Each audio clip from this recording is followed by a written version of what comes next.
right, let's dive in. Today we're exploring the captivating world of Rajasthani folktales. Ah, fascinating. And to help us navigate this rich tradition, we've got Sangeeta Verma's article. Oh, Rajasthani Folktales and Socio-Cultural Constructs. Exactly. It's like our decoder ring for understanding Rajasthani society through these stories. I love that analogy. It's so true. These tales are so much more than just stories. Yeah, like what do they reveal? Well, they're like a living history, Yeah. passed down through generations. Oh, living history. Offering a glimpse into Rajasthan's diverse communities, beliefs, a window into their world. Okay, so we're talking about oral traditions. Right. As a key to understanding a culture. Absolutely crucial, especially in Rajasthan. Why especially Rajasthan? Well, think about it. Rajasthan is incredibly diverse. In what way? Over 200 ethnic groups, each with their own unique customs and social structures. Oh, wow. And all those nuances are woven into the folk tales. That's amazing. So it's not just one story. It's like a tapestry. Exactly. A tapestry of voices. All coming together. And contributing to this vibrant cultural picture. It's like you can't understand Rajasthan without understanding these stories. I'd say that's pretty accurate. And it makes you think about how much history is actually passed down this way Oh, absolutely. that we might not find in traditional textbooks. You're right. It's a different kind of history. Now, something else that's unique about Rajasthan is its landscape. Oh, yes. That harsh desert environment. And I'm curious, how does that influence the stories that come from there? It's deeply intertwined. You'll find characters, heroes, and heroines facing these incredible challenges. Like what? Scorching heat, scarce water, all those things that come with a desert environment. So the environment is almost like a character itself. You could say that. It shapes everything, the themes, the challenges, even the spirit of the people. It makes them resilient, right? Absolutely, and that resilience is reflected in the stories. So it's like the land itself is part of the narrative. It really is. You can't separate the stories from the environment they came from. Now let's talk about festivals. They're a huge part of any culture. They are, and in Rajasthani culture, they're really fascinating. What makes them so unique? Well, they're a great example of what we call Carnivalesque in literary theory. Carnivalesque. I haven't heard that term. It's this idea that festivals create a space, a temporary one, Okay. where social norms are kind of flipped on their head, Oh, interesting. and celebration takes center stage. So it's like a sanctioned form of revelry. Yeah, you could put it that way. A little bit of subversion, all within a controlled environment. I'm intrigued. How does this Carnivalesque actually play out? Well, let's look at two major festivals, Teej and Gangaur. Okay. Folktales often depict them as celebrations of the seasons, the hope for a good harvest. So tied to nature then. Very much so. It shows that deep connection between nature and cultural practices. That makes sense, especially in a place like Rajasthan. But remember, we talked about subversion. Right. These festivals also create a space for social interaction that transcends boundaries. Okay, give me an example. Well, there's a story where a Muslim ruler, Mehmud Beg, participates in Gangaur festivities with his daughter. So even across religious lines. Exactly. A great example of how cultural events can foster inclusivity and understanding. Are there other tales that kind of highlight this communal harmony? Oh, many. The folk tales often explore the complexities of social structures. Like the caste system. Yes, the caste system is a big one, but it's not always a straightforward depiction. What do you mean? Sometimes you'll find stories that reinforce those traditional hierarchies, Yeah. and other times they might critique or even satirize those same structures. So it's a mixed bag. It is. It's complex. The Yeah. folk tales become this platform for conversation about social dynamics. So they're reflecting and also challenging the norm. Exactly. And to amplify that commentary, Rajasthan has these unique storytellers. Who are they? The Panzanats. They're traditional performers, Performers? known for using satire and wit to entertain and also critique society. Ooh, so they're like cultural commentators. Precisely. They use humor as a tool, To make a point. sometimes even to challenge those in power. That's pretty bold. It was. And the folktales often show how they wielded that power. Do you have a favorite example?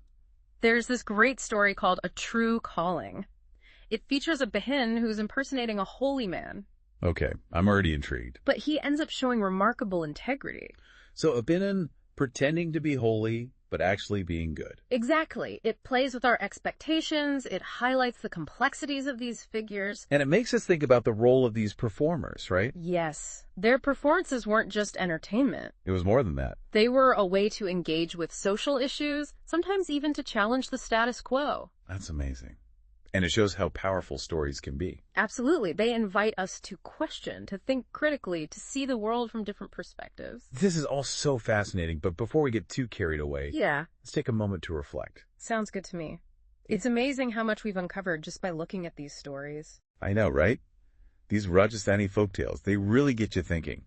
They do. Especially the one with the blonde pretending to be a holy man. A true calling, yeah. Such a clever way to comment on social norms. It really is, and it makes me think, are there other tales that kind of explore those dynamics? You mean like social structures? Yeah, exactly. Like maybe even stuff about the caste system. Well, the caste system is a huge part of Rajasthani culture. It is, and it's definitely reflected in the folktales. But how? Is it like straightforward or? It's actually pretty nuanced. Okay, in what way? Some stories reinforce the traditional hierarchies. Like almost cautionary tales? Yeah, you could see it that way. Warning against overstepping boundaries. And then others? Others offer more subtle critiques. Critiques of the caste system. Exactly. Sometimes they even depict moments where those boundaries are blurred. Interesting. So it's like they're both upholding and challenging the norms at the same time. Right. It's a dynamic interplay between tradition and social change. All woven into these narratives. Exactly. And there are some great examples. Like what? Well, you'll find stories where characters from different castes interact in unexpected ways. Okay, and what happens? Sometimes it leads to conflict, naturally, but other times it highlights their shared experiences. So it's not always about division. No, not at all. There's also this emphasis on common humanity. That's really interesting because I imagine for people who felt marginalized by the caste system, these stories must have been really powerful. Oh, absolutely. They provided a space to process those complex emotions. And maybe even challenge those social realities. Exactly. It wasn't just entertainment. It was a way to engage with these issues. Now, we touched on strong female characters earlier. Right. I'd love to dig into that a bit more. What do the folktales tell us about the role of women in this culture? It's really fascinating, actually. Rajasthani folktales offer these glimpses into the complexities of women's lives. Within a patriarchal structure, right? Of course. But some tales celebrate their strength and resilience. Okay, how so? You'll find women portrayed as clever, resourceful, even rebellious. Defying those expectations. Exactly. They challenge the norms in really interesting ways. Do any stories explicitly challenge those gender roles?